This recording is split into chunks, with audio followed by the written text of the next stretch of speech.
नमस्कार सम्पूर्णमा।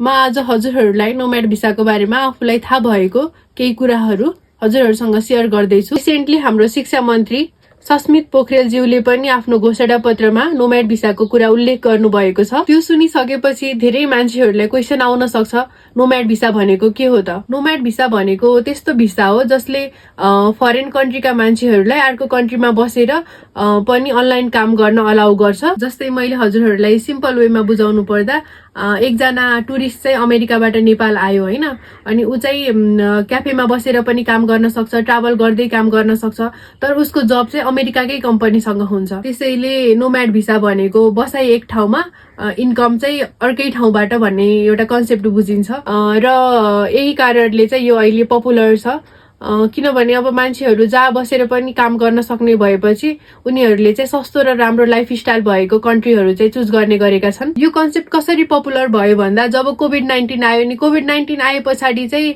धेरै कम्पनीहरूले अफिस बन्द गरेर इम्प्लोइजहरूलाई चाहिँ घरबाट नै काम गर्न लगायो, जसलाई हामी वर्क फ्रम होम भन्छौँ। त्यस पछाडि के भयो भने मान्छेहरूले एकदमै इम्पोर्टेन्ट कुरा बुझे कि हामीसँग इन्टरनेट छ भने त हामी जस्तो ठाउँमा बसेर पनि त काम गर्न सक्छौँ भन्ने मान्छेहरूले बुझे। त्यस पछाडि अर्को क्वेसन आयो, यदि जहाँबाट पनि काम गर्न मिल्छ भने महँगो देशमा बसेर काम गर्नु किन? त्यसैले धेरै मान्छेहरूले सस्तो कम्फर्टेबल लाइफस्टाइल भएको देशहरू खोज्न थाले, जस्तै Thailand, Vietnam, Portugal, Indonesia, Cyprus. यस्ता देशहरूमा बस्दा खाना सस्तो हुन्छ, रेन्ट सस्तो हुन्छ र लाइफस्टाइल राम्रो हुन्छ। र यही कुराले गर्दा नोम्याड भिसाको कन्सेप्ट एकदम फास्ट ग्रो भयो र आजको दिनमा यो वर्ल्ड वाइड नै ट्रेन्ड बनेको छ। नोम्याड भिसामा के हुन्छ त?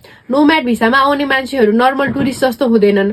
उनीहरूले फरेन कम्पनीबाट इन्कम गर्छन्, आइटी, फ्रिलान्सिङ, मार्केटिङ जस्तो काम गर्छन्। तर इन्ट्रेस्टिङ कुरा के हो भने मानौ एकजना फ्रिलान्सर युकेबाट नेपाल आयो, उसले अनलाइन काम चाहिँ युकेको क्लाइन्टसँग गर्छ अनि पैसा चाहिँ युकेबाट कमाउँछ, तर नेपालमा बसेर क्याफेमा बसेर काम गर्छ, ट्राभल गर्छ।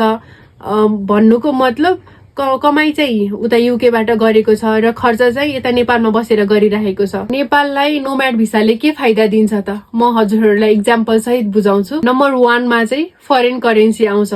नोम्याड भिसामा नेपाल आउने मान्छेहरूले पैसा चाहिँ फरेन कन्ट्रीबाट कमाउँछन्। जस्तै एकजना मान्छे युएसबाट नेपाल आयो, उसको इन्कम $3000 छ।